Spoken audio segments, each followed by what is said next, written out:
Good morning, church members. Glad that you can be with us today. Today we're going to be studying out of 1 Corinthians.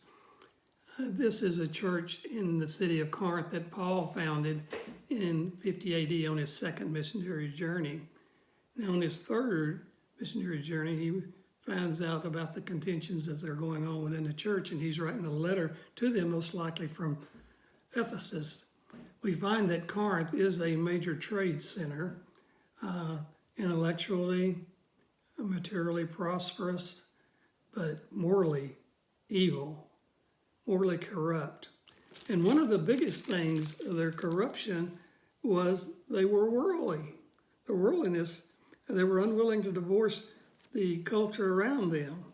Most of the believers could not consistently separate themselves from the old, the selfish, the immoral, and the pagan ways. And there were many temples with pagan worship inside the city of Corinth.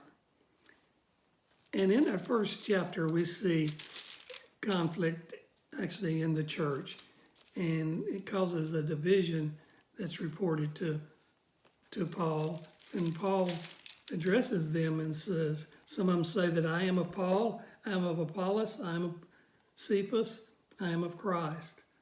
And Paul asks them, is Christ divided? Was Paul crucified for you, or were you baptized in the name of Paul? So he pleaded with them to join together. There would be no division among you, that they would be perfectly joined together with the same mind and the same judgment. And this is conflict that we see within many churches today. And Satan is at work to separate believers out and cause conflict. The second thing we see is human power, human wisdom, and God's wisdom. And this is very interesting. And let's talk about the wisdom of God first.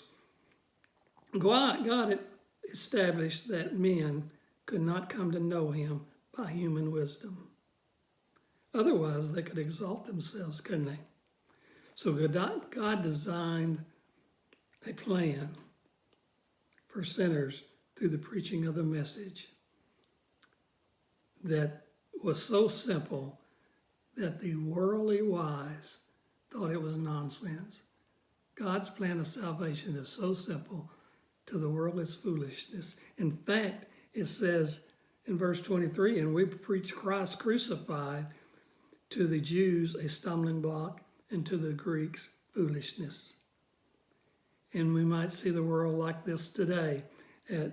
God says he has chosen the foolish things of the world to put to shame the wise.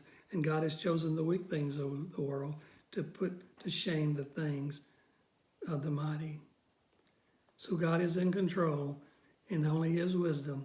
And as we know in the Old Testament, it says, every man did that was right in his own eyes, through his own wisdom. And when we do, we know that man fails.